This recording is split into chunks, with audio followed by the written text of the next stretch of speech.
Magandang araw pong muli sa inyo lahat mga guys, mga ka-farmers, at welcome back po ulit sa ating channel. Sa video ito, kung mapapansin po ninyo, nandito po tayo sa ating tanim na kamote or yung sweet potato. Yan po, nasa gawing likuran ko po. Ito nga po palang ating tanim na kamot ay magti 3 weeks na po. Yan po, kung mapapansin po ninyo, malalago na po siya. At mga green ang mga dahon po niya, mga guys, mga farmers. At ang gagawin nga po pala natin dito ay mag-aayos po tayo ng balag po ng ating itinanim na sitaw. Dahil sa nag-intercrop po tayo ng sitaw po dito. Dahil sa nag-intercrop po tayo ng sitaw dito po sa ating tanim na kamote o yung sweet potato, ay aayusin po natin yung balag na pinagtamnan po natin ng sitaw. Dahil sa pwede naman po yun na mag-intercrop po tayo rito ng sitaw sa atin pong tanim na kamote.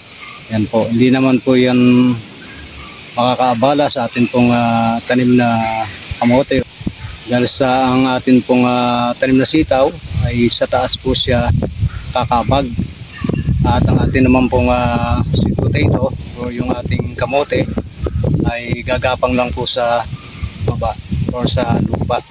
Po, katulad po ng nakikita po natin na ang ating pong sweet potato ay or yung kamote ay gumagapang lang po siya sa gawing baba or dun po sa lupa. Samantalang ang atin naman pong itinanim na sitaw ay sa pataas po siya kakabag. Yan po mga guys, mga ka-farmers, samahan niyo po ako sa ating pong gagawin na pag-aayos ng balag ng ating pong in-intercrop na sitaw dito po sa ating pong tanim na kamote or yung sweet potato. At mamaya po pagkatapos po nating mag-ayos ng balag dito po sa ating pong in-intercrop na sitaw dito po sa ating kamote o yung sweet potato, ay maglilis naman po tayo dyan sa may gawing gilid. Yan po, kung mapansin po ninyo, ang ating pong tanim na kamote ay madumi na rin po. Kaya po dilinisan po natin sila mamaya pagkatapos po natin yan mag-ayos po ng balag. Yan po mga guys, mga farmers, at tayo po ay magpapatuloy na po sa ating pong mga gagawin.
Yan po mga guys, mga farmers, update po sa ating pong kamote or yung sweet potato.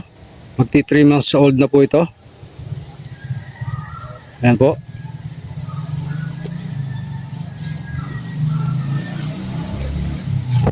May mga bulaklak na po siya. Yan po ang bulaklak niya. May mga bulaklak na po.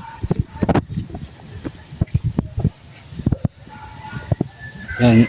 Indikasyon po na may laman na po ito pong ating kamote. Kasi nga po magti 3 months old na po ito. Yan po. Mamaya magte-testing po tayo kung may laman na nga po itong ating kamote or yung sweet potato na magti 3 months old na po. Yan po.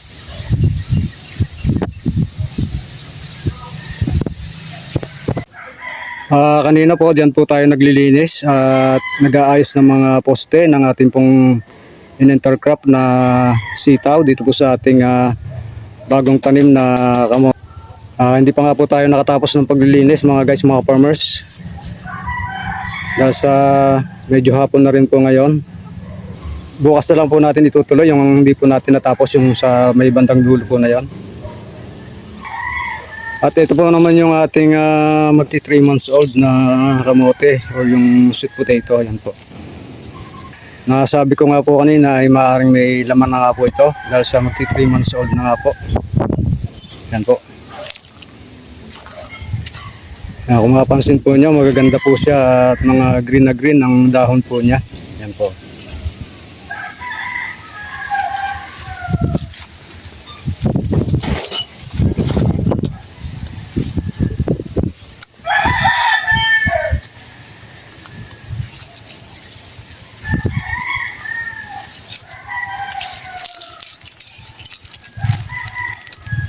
Yan po yung ating kamote na magti 3 months old na po.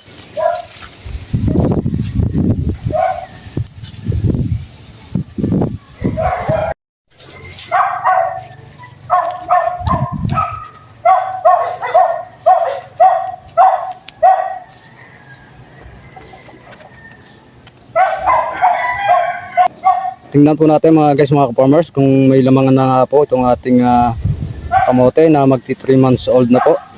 Yan po, titingnan po natin. Okay po tayo ng panlaga. Yan po.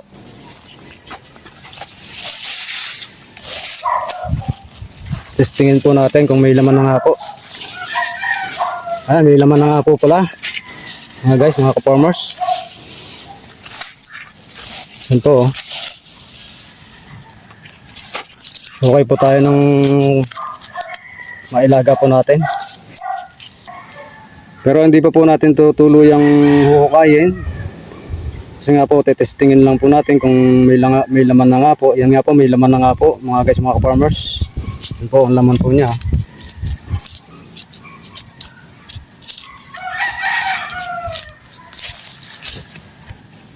Ito yung laman po niya.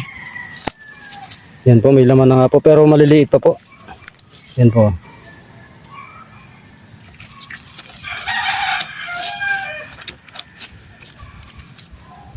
Ito, kain na po natin to. Nakalitaw na po eh.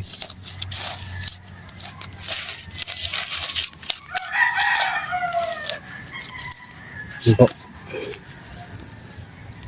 Medyo maliliit pa po. Hindi pa po talaga malalaki sila. Tatlo po yung laman po nila. Yan po oh. Apat pa po pala. Mayroon pa po doon sa gitna. Yan po.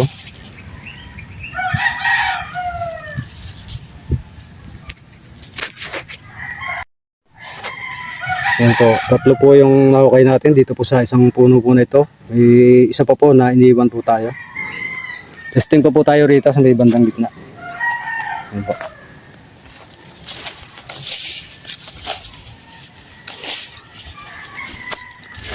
Sa bandang ito. Yan po dito.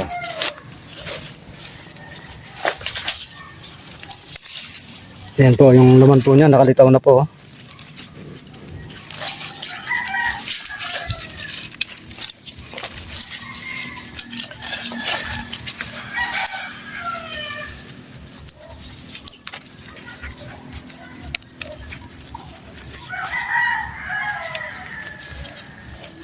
Ang laki na po ito. Oh. Kaya lang di pa po siya mataba. Pahaba ang laman po niya. At meron pa po siyang laman sa ilalim. Hindi pa po natin kukuhanin. Palalaki-lakihin pa po natin. Palalaki-lakihin pa po natin.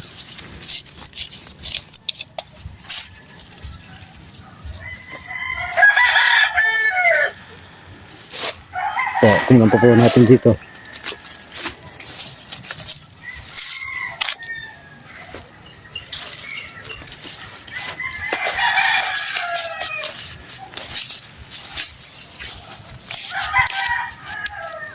Ito may laman na rin po, kaya lang maliit po.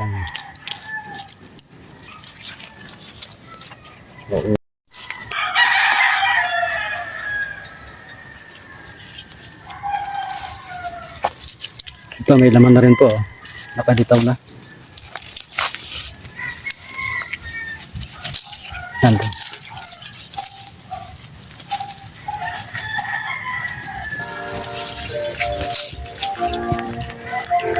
So, dalawa po yung laman po niya.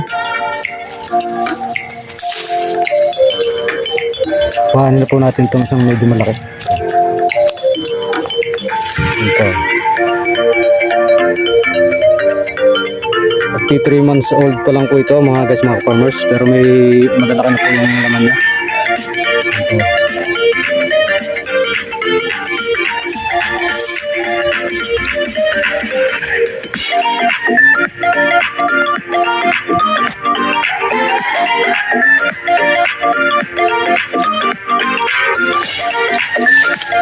Yan, meron din po dito. Isang malaki po itong isang to. Ito. Halit na rin po.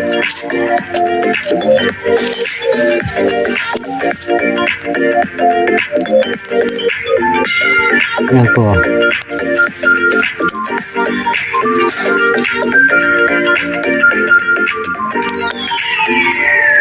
Ito yung laman po ng ating pong 3 months old na kamote o yung sweet potato.